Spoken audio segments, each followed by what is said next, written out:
the mind of OPEX. This isn't a gun. This is, I have no idea. This is just me pointing to my fucking head, where I assume that's where my mind is. If it's in there, it's there, and usually it's somewhere out that way, probably a couple miles. But you know what? I'm driving towards my mind right now. The hell am I talking about? That's how crazy I am. I didn't expect to make a video today, but of course I'm pondering things, and as I'm pondering things, I think I've rediscovered ideas I haven't had in 10 years. Maybe not 10 years, maybe 7 years. I don't know. Quite a long time. Could be a decade. And these ideas stem from thoughts on depression. Now, I've made a video, natural antidepressants, so I have many ways to cure it and prevent it, right? But where does it stem from? Where does depression usually stem from? Where does it come from? And how does it affect you? Or why does it affect you? And I'm going to make this video short because, again, I don't really feel like making a video today. I'm just doing this so I at least throw this on my YouTube channel so some people understand this. So, look at it like this. Now, I'm not saying the root of all depression stems from this. I'm just saying that the main culprit that I see is that it stems from more intelligent minds. Usually, it's not dumb people that are depressed. Dumb people can be more angry, could be more violent, but dumb people aren't necessarily more depressed. It's in fact reverse.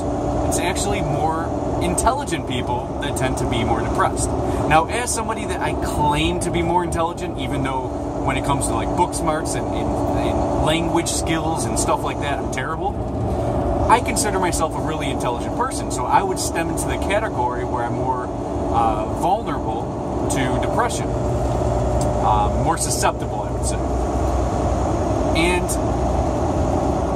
the reason why it stems from more intelligent minds is because it's more intelligent minds that think. Usually, dumber people don't think. They throw on the television and they're content. Right? You understand where I'm coming with this? Dumb people are generally more content. Yes, can dumb people throw their remote against the wall or whatever, or into their television, break their television and the remote and get angry and violent? Yes, they're more prone to violence and anger. But it's an intelligent person that generally falls into the category of depression. And the reason being is because you're thinking. Thinking can be used for good or bad, but in my opinion, there is no such thing as good and bad. So I'm going to go with positive and negatives. So positives would be like you come up with, a cure for cancer. Like you understand cancer, you understand the prevention. There's a lot of thought that can go into that, all right? But there can also be a thought where, let's say, cancer was scaring you. So you're thinking about cancer, you're thinking about your family, thinking about being depressed, and you become depressed. You basically think this into existence. You think your depression into existence. And I think the main cause would be this. Let me articulate this a little bit so it comes out in words a little bit better.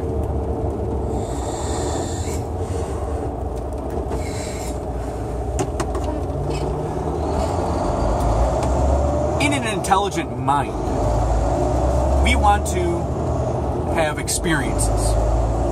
These might be through ways that can change and alter our consciousness. These can be things like ayahuasca. This could be things like drugs and different levels of consciousness, different states, altered states. It could be experiences like love. It could be like, I have the love of my life, and you feel really good. So, experiences are generally the cause for heightened satisfaction, heightened feelings, emotion, and with heightened senses of emotion and such, just like I said in love. My video in love, check that out, this last video. Of course, I'm not getting many views on this shit in relevance to my subscriber base, but so if you look at it like love, what goes up must come down. Because in that video I was talking about feelings, and feelings aren't love. So you have serotonin levels, you have feelings, you have experiences. This could be like people who have done drugs in the past, like myself. And you experience different levels and different altered states of consciousness. And once you experience that, you really don't have to experience it again, right?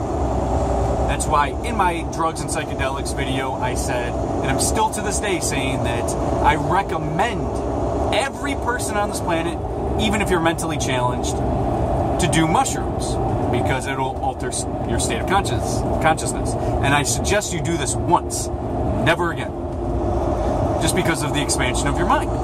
So what that would do, for example, would create a level of understanding. You're going to understand things at a deeper level through, let's say, mushrooms. And when you achieve this understanding through thought, through altered states of consciousness, you understand things and you put pieces together. But what ultimately stems from this is that you feel like you've already experienced the height, the immensity, like the pinnacle of the experience. So you might want to achieve that again. And that's the scary part, because you're probably never going to have that crazy shift of understanding again. Same thing with love. You're in a relationship and you hit the peak, the pinnacle of your heightened experience of love. And it scares you inside that you're not going to achieve that again. This is the root, in my eyes, to depression. These kind of heightened senses, heightened thoughts, that can bring you to that point. Am I saying everyone's depressed because of this? No. But it's the starting point. It's the spark. It's the domino. It's the first domino that falls. Is that you might not experience that again. You might have had some crazy, awesome sexual experience, right? Tantra, intermingling with your souls are dancing, you're kissing, you're of love, you're in love, you feel great, and then you have sex again, and it's not as magical, right? Which it's not going to be. Once you hit that heightened mark, it's not really possible to sustain that, right? Because you're going to just experience it again. It's like if you smoke a hit of crack. You hit that hit of crack, and then you try it again, you're not going to have the same effect. And the reason being is the euphoric effect. The reason being is because you're just trying to experience it again, and your body becomes susceptible to it and understands it, so it's not a new heightened euphoric feeling. So you're not going to achieve it again. And I think a lot of depression stems from that, because what happens is in your mind you're thinking, life isn't that great if I'm not having this experience, which generally results from thought to fabricate this into existence. I think I made the video, We Are Creators, or something along those lines. I've definitely said it in many of my videos that what you put into thoughts, you can create into existence. And I've still got to make a full video on that type of concept. In fact, I want to do a whole presentation on this, probably in my home time, in June. I'm going to do a whole presentation on that. At least that's going to be a part of that.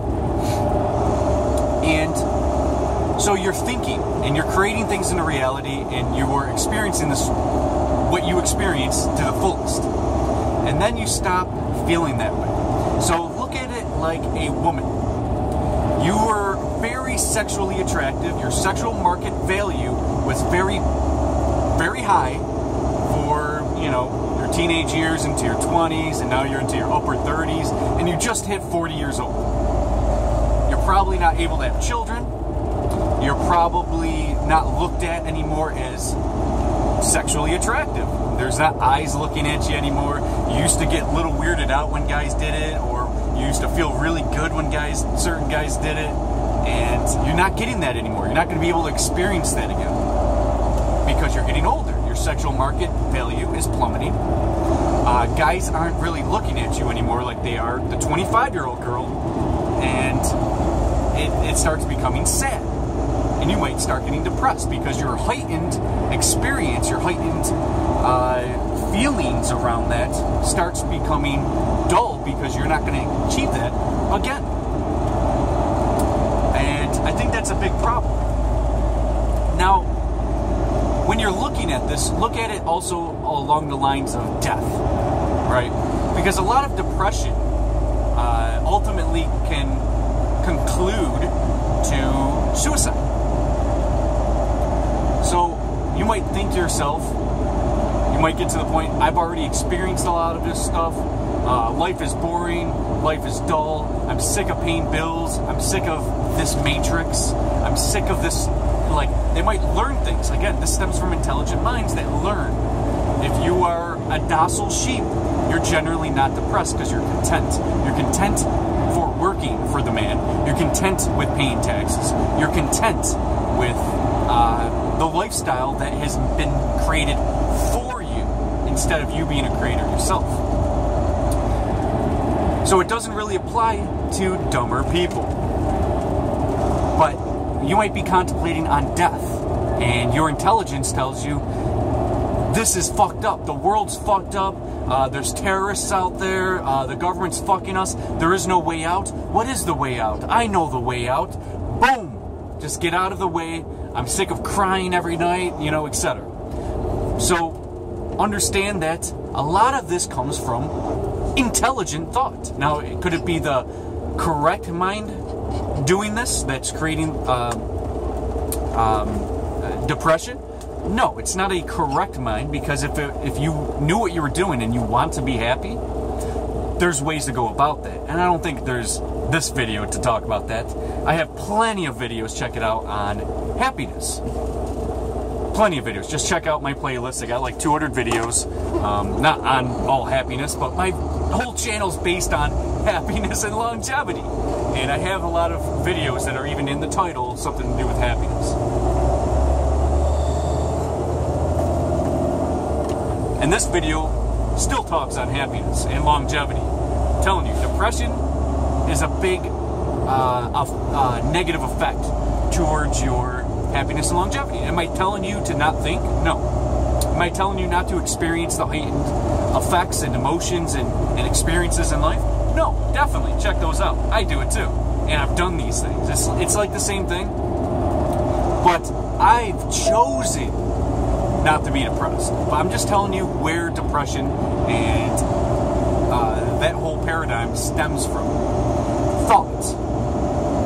Thought that can turn into, like, if you're thinking about life and you're depressed, it's because you're stuck and you don't know how to be happy. So it definitely derives from an intelligent mind. It definitely derives from somebody that understands more. People that commit suicide are not necessarily idiots. In fact, like I'm saying, it's quite the opposite. You might have had your, when you're in high school, you might have heard about that kid that was like 16 years old. I have these stories in my high schools where a kid goes out into the railroad tracks and lets the railroad or the train run him over and kill him, or her. I've heard of both stories in my school. Heard of both stories. Yeah, there were big news stories in my town that I was living in when I was in either junior high school or high school, or both. I've heard these stories of suicide. So depression in these children are generally smarter children, but because of the education system, because of indoctrination, and because of their parents, they weren't able to be their full selves. Free spirits need to be free. You understand? That's why I'm saying intelligence, because when you understand that you're not free and you decide not to be content anymore, this is the problem. Albert Einstein said, if you judge a fish by its ability to climb a tree, I don't remember how the rest of that goes, but I think you understand. It just doesn't make sense. I don't remember. That was a bad analogy when you don't remember a quote.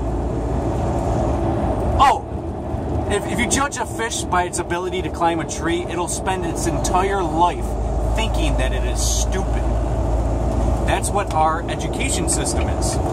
It's not bringing out the brightness and the smartest and the best abilities out of people. It's to indoctrinate them, to bring them down to the level of where they want you to be, in your consciousness, in your intelligence, and in your day-to-day habits. You know, your parents tell you to sit down and shut up. No, sorry, I threw that way too around. I'm going too fast, and again, I didn't want to make this video today, but I'm doing it anyways.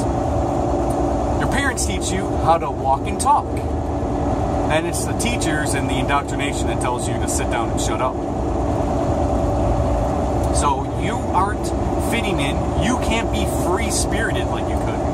And I remember when I was in high school, you know, I was brought up into a Christian family, at least into my teenage years. Christian family, and what I had to deal with was parents that are strict, wanted me to go to church, so I had to go to school, I got a job, I had to go to church, you know, and then I want to hang out with friends and do drugs. Like, I couldn't really be free, because what I wanted to do was just hang out with my friends and have fun, right? That's what your spirit, especially when you're younger and you have all the energy to do so, you want to do these things. You want to have fun with friends. But I couldn't do that every day because I worked many hours a week in high school. For a high school kid, I went to school every day, and of course in the summertime I worked full time, and then I would go to church on Sunday, and then I went to church on Wednesday nights, and then, you know, I gotta be what my parents want me to be. I have to be what society wants me to be, and I couldn't be free. So I turned 17. Now, of course, I wasn't necessarily depressed. I had to be content, because that's how I felt. Like I had to do what I had to do, but it wasn't where my soul wanted me to be. It wasn't like I had suicidal thoughts. I wasn't depressed, but of course I had to run away from home. I went a couple states down when I was 16 years old, and I think I said this story, so I'm not going to dive into it again, because it's probably one of my favorite stories I've ever said. But the point is, I understand where that stems from, because you're a free spirit and you can't be where you want to be. You understand more about the Matrix. You see that you have to be designed to be this way, but you're above this. Your spirit doesn't agree with being held down and being controlled and taxed, and you have to go to college, you have to be in debt, so you have to buy mortgage, which you have to mortgage your house, which leads to more debt, and the whole lifestyle and all of life. The whole Matrix is designed to hold you down and make you not you. And then you have to devolve to the level of what society wants you to be. And what society wants you to be is generally not who you are. In fact, never. No matter who you are, what society wants you to be is not who you are. This is who you have become because of the strain of society. And I've talked about stuff like that many times in my previous videos. But again, I just want to go to the bottom line with this video before we get 20 minutes, in that it's an intelligent mind that becomes depressed. And this intelligent mind realizes what's going on the outside, feels held down, feels stuck. And sometimes the only way out is suicide or drugs or etc., right? Depression. And the doctors don't want to tell you this. In fact, most of the doctors don't even know. And the doctors aren't there to help you. And the doctors aren't there to ever cure anybody. So, understand where that derives from. And then go check out my previous videos, how to actually achieve happiness in your life. And, yeah, I seen a video just a second ago on the Anarchast. If you're not familiar with the Anarchast, it's from Jeff Berwick, and I've been following him for a while. He's an anarchist, and he has his own show, and I really, really encourage you guys to watch that show. But he's been talking about facing depression for years. But he's also somebody that might benefit from understanding what I'm saying in this video and all my other videos. I'm not going to post my videos on his channel in the comments section or anything like that. But this is stuff that intelligent minds need to hear to understand that it comes from that. And how to fix this, to check out all my other videos, because it would be very lengthy for me to talk about in this video, because there's many different routes and it's very subjective.